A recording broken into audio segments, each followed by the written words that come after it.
India घूमो, स्वागत है आपका कंज्यूमर अड्डा में। आपके साथ मैं हूं विपिन भट्ट। तो प्रधानमंत्री ने इस बार स्वतंत्रता दिवस पर देश से कह दिया है कि घूमो, जमकर घूमो, इंडिया को देखेगा इंडिया तो बढ़ेगा इंडिया। प्रधानमंत्री एक तीर से कई शिकार की बात कर रहे हैं। वो कह रहे हैं कि इससे घरेलू टूरिज्म को बढ़ावा मिलेगा, लोगों को रोजगार मिलेगा, विकास होगा और ये घूमने फिरने के माध्यम से देश सेवा भी हो जाएगी। आपके बच्चों को पता लगेगा कि आपका देश भारत कितना रंग बिरंगा और विविधताओं से भरा हुआ देश है। अब कुछ लोग इसमें छुट्टियों का सवाल उठा रहे हैं तो कुछ पैसों की भी बात कर रहे हैं, क्योंकि जायज भी है। मगर प्रधानमंत्री ने साफ तौर पर कहा है कि ये अपील मिडिल क्लास और अपर मिडिल क्लास के उन लोगों के लिए है, या ज्यादा है उन लोगों के लिए जो वैसे भी साल में 2-3 बार घूमने फिरने निकलते हैं और ज्यादा करके विदेश चले जाते हैं। तो आइए हम एक नजर डाल लेते हैं पहले कि प्रधानमंत्री साहब ने आखिर क्या कहा और उसके मायने आगे बढ़ते हुए और क्या हो सकते हैं। मेरे प्यारे देशवासियों, आज मैं आपसे एक छोटी सी मांग कर रहा हूं। क्या आप तय कर सकते हैं कि 2022 आजादी के 75 साल के पहले हम कम से कम अपने परिवार के साथ भारत के कम से कम 15 टूरिस्ट डेस्टिनेशन पे जाएंगे। वहां कठिनाइयां होगी तो भी जाएंगे, वहां अच्छी होटल नहीं होगी तो भी जाएंगे। प्रधानमंत्री की ये अपील देश के घरेलू पर्यटन उद्योग के लिए संजीवनी साबित हो सकती है। लोगों ने, खासतौर पर युवाओं ने प्रधानमंत्री की इस अपील को गंभीरता से लिया है। इकोनॉमी ग्रोथ होगा, लोग पैसे खर्च करेंगे, कमाएंगे, जगह जगह जाएंगे। जो भी पीएम ने बोला है, तो उससे इकोनॉमी ग्रोथ होगा। जो वहाँ के लोग हैं उनको एक रोजगार मिलता है, उनकी एक टूरिज्म इंडस्ट्री को बढ़ावा मिल सकता है। आई लव घाटी, तो मैं इस ईयर का प्लान भी कर रही हूँ। और नेक्स्ट साउथ की अगर आप करोगे तो I love Kerala. Travel industry के अनुमान के मुताबिक इस साल यानी 2019 में विदेश घूमने जाने वाले भारतीयों की संख्या 5 करोड़ हो सकती है। अगर इनका एक बड़ा हिस्सा भारत में ही यात्रा करे तो न सिर्फ भारतीय टूरिज्म को मजबूती मिलेगी, बल्कि देश का पैसा देश में रहेगा और लाखों लोगों को रोजगार मिलेगा। जाहिर है टूरिज्म इंडस्ट्री खुश है और चाहती है कि प्रधानमंत्री ने जो बात कही है उसे नीतियों में भी उतारा जाए। सबसे एक कंडीशन होती है पीस, सेकंड होती है ease of travel and affordability of travel. किसी भी डेस्टिनेशन को हमने प्रमोट करना है, उसके एम होता है, उसका AIM, accessibility, infrastructure and marketing. तो हर स्टेट को अपनी मार्केटिंग करनी पड़ेगी, एक हेल्दी कंपटीशन होना चाहिए स्टेट्स में। और वो मार्केट जितना करेंगे, टेलीविजन पे करेंगे, इलेक्ट्रॉनिक मीडिया पे करेंगे, सोशल मीडिया पे करेंगे, तो लोगों में अवेयरनेस आएगी, लोग जाएंगे। गोवा के बीचेस से लेकर केरल के बैकवाटर्स तक और ताजमहल से लेकर काजीरंगा पार्क तक देश पर्यटन की संभावनाओं से भरा हुआ है। प्रधानमंत्री ने देश भर में 100 बढ़िया पर्यटन केंद्र विकसित करने पर जोर दिया है। उन्होंने हर राज्य में 5-7 अच्छे पर्यटन स्थल तैयार करने की बात की है। देश में टूरिज्म लगभग 17 लाख करोड़ रुपए का कारोबार है, जो GDP में 9% का योगदान देता है। अगर लोग प्रधानमंत्री के चैलेंज को पूरा करते हैं तो ये क्षेत्र देश की अर्थव्यवस्था को काफी आगे ले जा सकता है। रोहन सिंह, दिल्ली। तो चलिए, प्रधानमंत्री साहब ने कह दिया 2022 तक कम से कम 15 डेस्टिनेशन, यानी औसत साल के जो है वो 3 से 4 आप मान लीजिए, तभी हो पाएगा इतना। वहां पर आपको घूमना है और वो भारत में ही घूमना है। तो अब ये भारत में आप कहाँ घूमेंगे, कैसे घूमेंगे, ऑफ कोर्स इसके लिए खर्चा भी होगा, छुट्टी भी लगेगी। तो ये सारी बातें आज हम करने जा रहे हैं। हमारे साथ कुछ खास मेहमान हैं। ट्रैवलर और 7 बिलियन आइलैंड के फाउंडर सुजॉय मित्रा अकेले घूमने फिरने का शौक रखते हैं। स्वागत है आपका। ट्रैवल एक्सपर्ट अश्विनी कक्कड़ साहब मेरे साथ स्टूडियो में मौजूद हैं। सर, आपका भी बहुत स्वागत।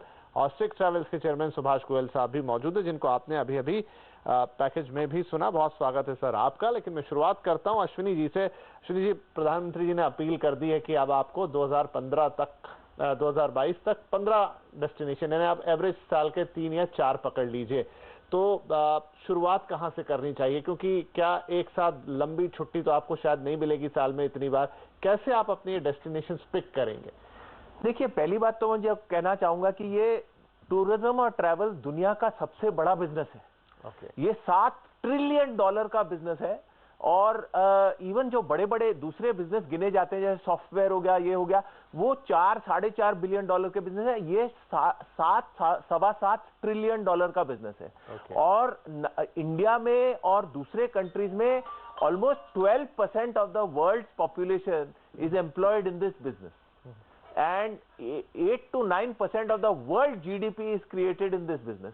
तो इनकी, हमारे प्रधानमंत्री जी की सोच बहुत अच्छी है और ये अपील उनकी बहुत ही अच्छी अपील है, क्योंकि हमारा देश, देखिए जो हमारा देश है इतना बढ़िया देश है, इसमें 8000 से ज्यादा किलोमीटर की कोस्ट लाइन है। दुनिया के सबसे ऊंचे पहाड़ हमारे देश में है, हिमालय, इतना अच्छा स्नो है, स्कीइंग हो सकती है, कई कुछ हो सकता है, और इतनी मॉन्यूमेंट्स और हेरिटेज है, बहुत ही बढ़िया देश है, देखते ही बनता है। और हम लोग क्या करते हैं कि आजकल जमाना ऐसा आ गया कि लोग स्ट्रेस हो जाते हैं जॉब में, तो लंबी लंबी छुट्टियां लेने का कोई मतलब नहीं है। आप शॉर्ट हॉलीडेज लीजिए, over a weekend, long weekend, extended holidays लीजिए, 5 दिन, 4 दिन, 6 दिन, और ऐसे कर करके साल में आप 4 छुट्टियां, 5 छुट्टियां मना सकते हैं। तो ये बहुत ही अच्छे उपाय हो सकते हैं, और उनका जो सजेशन है उसको, उसके ऊपर अगर अमल किया जाए तो भारत में काफी तरक्की हो सकती है, काफी जॉब्स क्रिएट हो सकती है। राइट, तो चलिए एक एक करके उन पर आएंगे। मैं अभी गोयल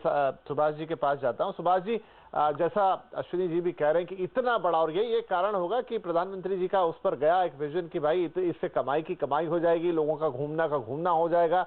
इंडियंस वैसे भी एक रिपोर्ट के मुताबिक थोड़ा दिन पहले ही हमने शो किया था, सबसे ज्यादा इस समय दुनिया में घूम रहे हैं। अगर वो उसका आधा भी देश में घूम लेंगे तो सबके लिए फायदे की बात है। जैसा विविधता भरा हमारा देश है, मेरे ख्याल से किसी भी दिशा में निकल जाएंगे तो कोई डेस्टिनेशन की कमी नहीं है, लेकिन फिर भी अगर हम डेस्टिनेशन के लिए देखें तो शुरुआत कहां से करनी चाहिए? देखिए, इंडिया को मैं कहता हूं is the greatest show on planet earth. दुनिया का सबसे बड़ा और सबसे खूबसूरत देश भारत है। इसलिए नहीं मैं कह रहा क्योंकि मैं खुद भारतीय हूँ, हिंदुस्तानी हूँ, मैं इसलिए कह रहा हूँ कि मैं 150 देश घूमने के बाद 75% हिमालय पर्वत हमारे देश में है। भारतवर्ष जो है 4 धर्मों का जन्म स्थान है, हिंदुइज्म, बुद्धिज्म, सिखिज्म और जैनिज्म। तो आप ये देखिए कि हर जगह धर्म स्थान है। सऊदी अरेबिया में तेल के बाद हज के लिए सबसे ज़्यादा पैसा कमाते हैं। तो प्रधानमंत्री की जो विजन है उस पर मैं पूरे देशवासियों को और टूरिज्म इंडस्ट्री को कहता हूं कि आप डोमेस्टिक पैकेजेस बनाइए, और इससे देश का बहुत फायदा होगा, क्योंकि जहां जहां टूरिस्ट जाएगा वहां रोजगार बढ़ेगा, लोगों को जॉब्स मिलेंगी और इस देश से गरीबी हटेगी। पर प्रधानमंत्री जी का जो विजन है वो हमारी फाइनेंस मिनिस्ट्री को और होम मिनिस्ट्री को भी थोड़ा सा उसके ख्याल करना पड़ेगा, क्योंकि अगर 28% टैक्स 5 स्टार होटल्स पे है और साथ में ही रोड ट्रांसपोर्ट पे बहुत ज़्यादा टैक्स है, और इसी तरीके से हमारा एविएशन टर्बाइन फ्यूल पे बहुत टैक्स है, तो एयर फेयर दिल्ली से कोचीन जाना ज़्यादा महंगा है बजाय दिल्ली से बैंकॉक जाना। इसी तरीके से Thailand, Malaysia, Singapore, Dubai, Sri Lanka वगैरह जो होटल्स हैं उनके ऊपर टैक्सेशन जो है 5 से 10% है, यहाँ पर 28% है, 12.5% मिनिमम है। तो हमारा जो पैकेज है वो बहुत महंगा हो जाता है, तो उसकी वजह से लोग मजबूरी में भारत से बाहर जाते हैं। अगर भारत में टैक्सेस कम होंगे, चाहे वो होटल के टैक्सेस हों, चाहे वो टूर ऑपरेटर्स पे टैक्सेस हों, चाहे वो ट्रांसपोर्ट के टैक्सेस हों, चाहे वो एयर फेयर के ऊपर और एविएशन टर्बाइन फ्यूल पे टैक्सेस हों, और लैंडिंग चार्जेस एयरपोर्ट पे कम हो, तो अगर ये सारी चीज़ें हम इस तरफ ध्यान देंगे तो जो हम आज 10 मिलियन फॉरेन सैलानी आते हैं और 250 मिलियन बाहर जाते हैं, जो कि 250 मिलियन टूरिस्ट, और फॉरेन एक्सचेंज हमारा बाहर जाता है। प्रधानमंत्री का जो विजन है कि वो फॉरेन एक्सचेंज यहीं रहे। आज 180 मिलियन डोमेस्टिक टूरिस्ट हैं, और अगर एलटीसी जैसे साल में एक बार देते हैं, अगर हम 2 बार दे दें, गर्मियों की छुट्टियों में भी दे दें, दशहरा, दिवाली, क्रिसमस हॉलीडेज पे भी दे दें, तो मैं समझता हूँ काफ़ी ट्रैवल हो जाएगा, और लोग साउथ के नॉर्थ आएंगे, नॉर्थ के साउथ जाएंगे, ईस्ट के वेस्ट आएंगे। तो इस तरीके से भी तो आप कह रहे हैं कि थोड़ा सा इनिशिएटिव ये है कि प्रधानमंत्री जी ने अपील तो कर दी, लेकिन थोड़ा सा जो उनके मंत्रालय हैं वो भी इस पे ध्यान दें और लोगों के लिए थोड़ा सुगम बनाएं, उनको थोड़ा सा अट्रैक्ट करें कि भाई ऐसा नहीं है कि आप बाहर घूमने चले जाएं, यहाँ पे भी घूम सकते हो। और ये बात आप सही कह रहे हैं। सुजॉय के पास चलते हैं। सुजॉय, ये बात काफी हद तक सही है कि बहुत सारे इंटरनेशनल डेस्टिनेशन ऐसे हैं जो भारत से सस्ते पड़ते हैं वहां पर जाना, और फिर ये भी हो जाता है कि आप विदेश घूम के आए, वो एक सोच अलग हो जाती है। मैं अगर आपसे पूछूं कि एवरेज इंडिया में कहीं ट्रैवल करना है, एक फैमिली जो 3 या 4 लोगों की हो, कि और 5 दिन मुझे जाना है, फर्ज कर लीजिए कि मुझे कश्मीर ही जाना है या फिर मुझे नीचे कन्याकुमारी जाना है, कितना औसत खर्चा आता है?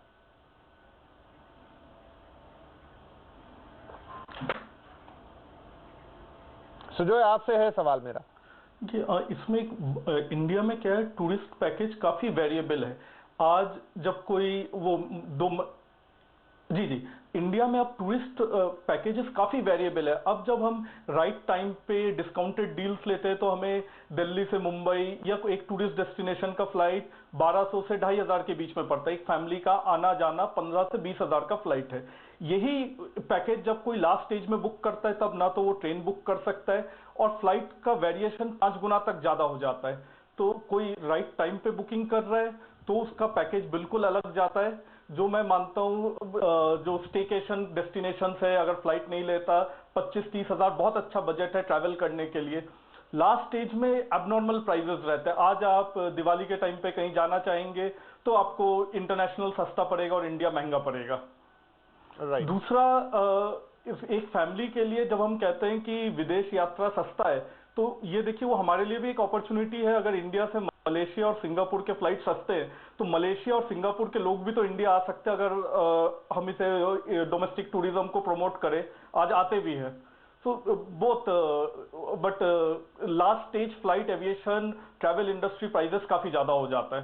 तो एडवांस प्लानिंग के साथ कोई करता है तो एक फैमिली 30,000 40-50 के रेंज में एक टूर कर सकता है आराम से। ठीक है, तो लग्जरी के साथ जी, अच्छे होटल में रुकना, फ्लाइट के साथ आना जाना। ठीक है। अश्विनी जी, सुजॉय अच्छी बात कह रहे हैं कि एक तो आपको एडवांस प्लानिंग तो करनी है और जब आपको साल में 3 बार जाना है तो डेफिनेटली आपको छुट्टियों का जुगाड़ करना होगा, आपको थोड़ा बजट का भी ख्याल रखना होगा। पर वो कह रहे हैं एवरेज 30 से 40 हजार में, 50 हजार में अगर आप सब कुछ समय पे करेंगे, थोड़ा डील्स का फायदा उठा लेंगे तो आपका काम हो जाएगा। इस पर अगर आप कुछ बात आगे बढ़ाएं, शुरुआत जैसा मैंने कहा कुछ डेस्टिनेशन वो कहां से करें? देखिए, ये एक शुरुआत जो है वो रीजनल डेस्टिनेशन से की जाए तो बहुत ही सुगम रहेगा। जैसे कि आप अगर दिल्ली में रहते हैं तो शिमला जा सकते हैं, मसूरी जा सकते हैं या राजस्थान जा सकते हैं। तो जो पास के रीजनल डेस्टिनेशंस हैं उनमें अगर आप फोकस करें, या आप मतलब बेंगलोर से जाना चाहते हैं तो ऊटी जा सकते हैं, या आसपास की जगह कन्याकुमारी जा सकते हैं, या केरला के दर्शन कर सकते हैं। तो रीजनल टूरिज्म जो है वहां से शुरुआत हो तो पहले आप अपने रीजन को समझिए, उसको देखिए, उसको अप्रिशिएट कीजिए और फिर आप दूसरे कंट्री के दूसरे पार्ट्स को भी अप्रिशिएट कर सकते हैं। मगर देखने की बात यह है, जैसा गोयल साहब ने कहा कि अपील करना एक तरफ है और उसमें कामयाबी लाना, उसके लिए कुछ और हमको मुद्दे टच करने पड़ेंगे। और उन मुद्दों में क्या है कि देखिए, जैसे इतना बड़ा देश है, 3,500 east to west, 3,500 kilometre north to south, इतने बड़े देश में एयरलाइंस की जरूरत होती है। अब जेट एयरवेज 12वीं ऐसी एयरलाइन है जो हमारे कंट्री में फेल हो गई। तो हमें देखना है कि ये हम कैसी पॉलिसी बनाएं ताकि एयरलाइन फेल ना हो, एयरलाइन को बढ़ावा मिले। दूसरी ओर होटल रूम्स देखिए, अब पूरे इंडिया में जितने भी स्टार्ड होटल रूम्स हैं, 1 स्टार टू 5 स्टार, वो total is less than what is in city of Manhattan in New York. इतना कम है। तो इतने कम है। तो वो होटल की तादाद बढ़ेगी। अगर ये टूरिज्म बढ़ेगा तो तादाद भी बढ़ेगी। और तीसरी ओर देखा जाए कि प्रमोशन इतना ज्यादा डोमेस्टिक टूरिज्म के लिए नहीं हो रहा है इस वक्त। और उस प्रमोशन को, जैसे मंत्रालय में पटेल जी टूरिज्म मिनिस्टर हैं, अगर वो एक अभियान शुरू करें कि ये प्रमोशन हो और अलग अलग डेस्टिनेशन, मध्य प्रदेश का प्रमोशन हो, उड़ीसा का प्रमोशन हो, कुछ तो राजस्थान वगैरह और कश्मीर वगैरह तो काफी पॉपुलर डेस्टिनेशन। और कश्मीर अगर हम प्रमोट करेंगे तो कश्मीरियों के लिए भी फैंटास्टिक हो जाएगा और हमारे देशवासी बाकी के जो हैं उनके लिए भी बहुत बढ़िया हो जाएगा, क्योंकि ये जन्नत है। और दूसरी ओर अगर देखा जाए तो इनबाउंड टूरिज्म, जैसा कि एक हमारे इन्होंने बताया कि इनबाउंड टूरिज्म बहुत ही अहम चीज है। अब हमारे यहाँ ऐसी सिचुएशन है कि बाहर जाने वाले लोग ज्यादा हो गए हैं और इनबाउंड वाले कम हो गए हैं, तो ये अच्छी सिचुएशन नहीं है। और छोटे छोटे कंट्रीज, थाईलैंड का हमारे से 6 गुना नंबर ऑफ इनबाउंड टूरिस्ट आना होता है, और हांगकांग का हमारे से 5 गुना ज्यादा इनबाउंड होता है। तो हम इसके ऊपर भी गौर करें और बाहर के लोगों को इनवाइट करें, वहां प्रमोशन करें। जैसा कि गोयल जी ने भी कहा कि एक्सेसिबिलिटी के बाद एक इंपॉर्टेंट एस्पेक्ट होता है मार्केटिंग। तो मार्केटिंग अगर हमारे टूरिज्म मंत्रालय करें तो इसका बहुत ही अहम इफेक्ट आ सकता है अगले दिनों में। राइट। गोयल साहब, दूसरा ये है कि एयरप्लेन की तो हम बात करते हैं, एयर किरायों की भी हम बात करते हैं, लेकिन जो ट्रेन है हिंदुस्तान की, हालांकि मैं मानूंगा कि उससे थोड़ा समय ज्यादा लग जाता है और लोगों को लगेगा कि भाई मैं 1 दिन या 2 दिन भी बचा लूं तो वो मेरे छुट्टी में ऐड हो जाएंगे, लेकिन मैं देखता हूँ IRCTC के पास भी बहुत अच्छे और शानदार पैकेजेस होते हैं घूमने फिरने के। क्या उनको प्रमोट करके, क्या उनको बढ़ावा देकर भी लोगों को प्रेरित किया जा सकता है? देखिए, ऐसा है कि मोदी जी ने जो बात कही है वो middle class and upper middle class के जो लोग बाहर जा रहे हैं उनको अपील करा है कि वो इंडिया आए, मतलब इंडिया के अंदर ही घूमें बजाय बाहर जाने के लिए जी। क्योंकि डोमेस्टिक टूरिज्म और रीजनल टूरिज्म तो ऑलरेडी है। 180 मिलियन लोग विद इन इंडिया ऑलरेडी घूम रहे हैं, ट्रैवल कर रहे हैं, चाहे वो कुंभ के लिए जा रहे हो, चाहे वो पिलग्रिमेज के लिए जा रहे हो, चाहे अमृतसर में गोल्डन टेम्पल के लिए जा रहे हो। 180 मिलियन लोग तो घूम रहे हैं, पर इसको अगर हमने 200 मिलियन करना है तो जो अपर मिडिल क्लास और जो हायर क्लास के लोग जो विदेश में जा रहे हैं उन्हें रोक, जो भारत की 3 बिलियन डॉलर्स साल के जो भारत में बाहर खर्च हो रहे हैं, उनको अगर हमें बचाना है और देश में रोजगार पैदा करना है तो जो वो कैटेगरी के लोग हैं उनके लिए हमें होटलों के टैक्स कम करने पड़ेंगे, हमें एयरफेयर्स जो हैं वो कम करने पड़ेंगे, अपर कैपिंग लानी पड़ेगी एयरफेयर्स के ऊपर, और हमें रोड ट्रांसपोर्ट के टैक्सेस भी कम करने पड़ेंगे। रीजनल में दिल्ली का लोग कुल्लू मनाली ये वो तो सारे IRCTC वगैरह के पैकेजेस पे तो लोग जा ही रहे हैं, 180 मिलियन पीपल ट्रैवल कर ही रहे हैं, पर हमें जाना है जो अपर मिडिल क्लास उनको अट्रैक्ट करना है। जो शादियां हिंदुस्तान से बाहर हो रही हैं, जो मेडिकल कॉन्फ्रेंसेस और मीटिंग्स और इंसेंटिव्स बाहर हो रहे हैं, उनको अगर हम वापस इंडिया में लाना चाहते हैं तो हमें 5 स्टार होटल्स को एक लग्जरी ना समझ के, एक बेसिक नेसेसिटी समझ के हमें वहां पर जो पैकेज है, क्योंकि जो आदमी लग्जरी के लिए जा रहा है या हनीमून के लिए जा रहा है उसको अगर आधी प्राइस में वही 5 स्टार होटल इंडिया में मिलेगा तो बाहर क्यों जाएगा, वो मजबूरी में जाता है। तो इसलिए हमारा कहना ये, अभी हम इंडिया टूरिज्म मार्ट कर रहे हैं, वर्ल्ड के हमने 300 टूर ऑपरेटर्स बुलाए हैं इंडिया, जिसमें मिनिस्ट्री ऑफ टूरिज्म हमारी मदद कर रही है। मिनिस्ट्री ऑफ टूरिज्म तो फॉरेन टूरिस्ट को बुलाने के लिए बहुत अच्छा काम कर रही है, बट जो स्टेट टूरिज्म है, स्टेट टूरिज्म बोर्ड्स को अपने अपने स्टेट को प्रमोट करना है, एक हेल्दी कंपटीशन होना चाहिए, जैसे केरला गॉड्स ओन कंट्री करता है, जैसे गोवा का प्रोग्राम है, या मध्य प्रदेश ने भारत का दिल कैंपेन करा। इस तरीके से हर स्टेट को अपना कैंपेन करना चाहिए और हर स्टेट को अट्रैक्ट करना चाहिए, क्योंकि हर स्टेट में कुछ ना कुछ यूनिक सेलिंग पॉइंट्स हैं, वहाँ का कल्चर, वहाँ का कुजीन, वहाँ का खाना, उनके फोक डांसेस, राइट। और ये जी बिल्कुल, और ये बात कल प्रधानमंत्री साहब ने बोली भी कि हर स्टेट के पास अपनी एक पावर है, अपना एक अट्रैक्शन है, अगर उसका इस्तेमाल करेंगे तो लोग आपको देखने जरूर आएंगे। तो ये अगर हम करेंगे जी ठीक है सर, तो प्रमोट हो जाएगा। मुझे लेना होगा यहाँ पर एक छोटा सा ब्रेक, क्योंकि बातचीत हो गई है करीब 15 मिनट की, तो एक छोटा सा ब्रेक ले लेते हैं। उसके बाद अब मैं आप सभी लोगों से यही पूछना चाहूंगा, आप भी थोड़ा तैयार कर लें उस पर कि लोगों को थोड़ी सलाह दे दें कि आप कैसे जाएं, कहाँ जाएं और कितने में आपका काम हो जाएगा, क्योंकि आप तो भेजना है ना। तो छोटा सा ब्रेक लेते हैं और ब्रेक के बाद सलाह रहेगी।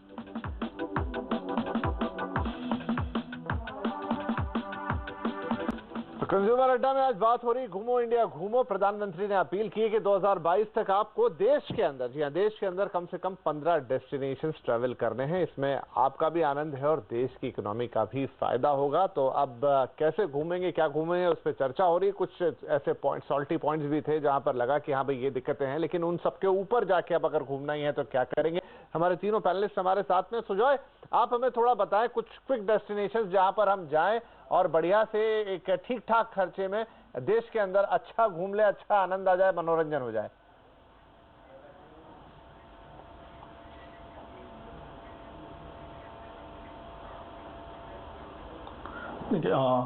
सबसे अच्छा डेस्टिनेशन मुझे लगता है वो लेह लद्दाख है। अगर यंग क्राउड है, वो बाइक से ट्रैवल करते हैं तो उनके लिए खर्चा कम है on a road trip. Else Leh Ladakh का समर टाइम ही होता है विजिट करने के लिए, तो थोड़ा एडवांस बुकिंग। दूसरा, उत्तराखंड में अंदर, मतलब आज हरिद्वार, ऋषिकेश, ये तो वेल डेवलप्ड डेस्टिनेशन है, पर आप वैली ऑफ फ्लावर, ओली वाला रीजन, ये बहुत अच्छा है। तीसरा डेस्टिनेशन लक्षद्वीप आइलैंड है, बट अगति आइलैंड पे थोड़ा सा गवर्नमेंट को ध्यान देना है। वहाँ जो रिसोर्ट्स हैं उनके ऊपर कुछ केसेस चल रहे हैं। ये अकेला जगह है जहाँ एक इंडियन को परमिट चाहिए लक्षद्वीप आइलैंड में एंटर करने के लिए, तो इसको टूरिस्ट में थोड़ा सा ध्यान देकर डेवलप करना चाहिए।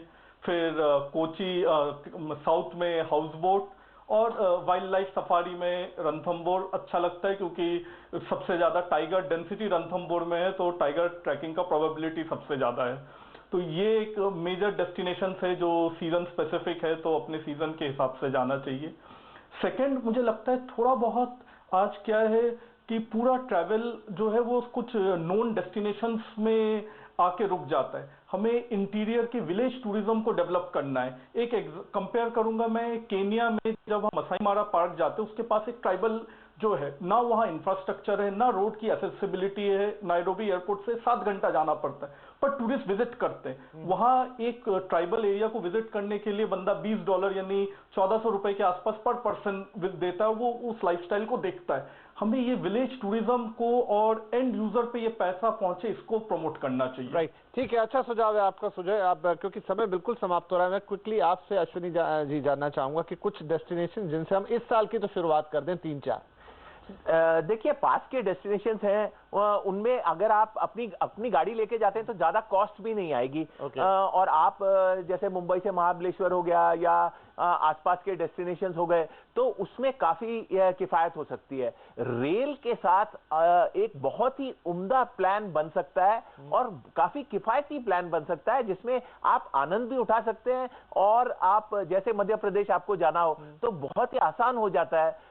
राजस्थान जाना हो, यहाँ से कोटा जाइए ट्रेन में, और वहां से फिर आप या गाड़ी रेंट कर लीजिए, या आप तो अगर, और उसमें इतने सारे ऑप्शंस अवेलेबल हैं, वाइल्ड लाइफ के ऑप्शंस अवेलेबल हैं। जैसे राजस्थान में तो बहुत ही पॉपुलर है Rajasthan destination, Udaipur, Jodhpur, Jaipur, Jaisalmer, I mean देखते ही बनते हैं। और शेखावती जो मैंशंस हैं, जो पुराने वहां पे, उसी तरह अगर आप कोई भी स्टेट भारतवर्ष का ले लीजिए, उनके पास इतनी वेल्थ है जो देखते ही बनती है। मगर क्या है कि आप फर्स्ट स्टेप पे अपनी गाड़ी का इंतजाम देख लीजिए, अगर उस पे जा सकते हैं, नहीं तो ट्रेन पे जाइए, उसके बाद फिर हवाई जहाज से जाइए।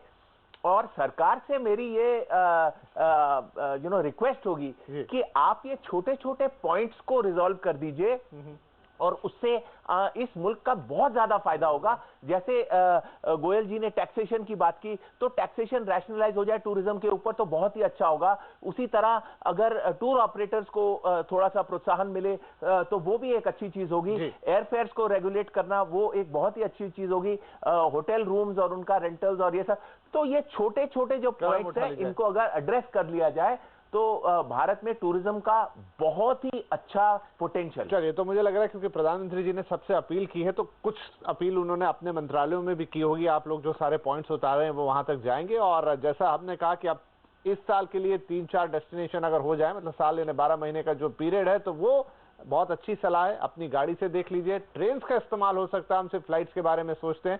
3 से 4 दिन की, 5 दिन की बहुत हुआ तो छुट्टी, और आप एक अच्छा हॉलिडे एक अच्छे बजट में एंजॉय कर सकते हैं। तो चलिए, उम्मीद करते हैं कि आप घूमने फिरने की सिलसिला शुरू होगा। और जैसा सुजॉय ने कहा, एडवांस प्लानिंग कीजिए, काफी पैसे बच जाएंगे। तो शुरुआत करते हैं इसकी। और आप सभी का फिलहाल बहुत शुक्रिया। आगे कुछ ऐसे और कार्यक्रम करेंगे जिसमें लोगों को और अच्छी जगह बताएंगे कि कहाँ आप घूम सकते हैं, क्योंकि अब 2022 तक घूमो इंडिया घूमो। नमस्कार, थैंक यू।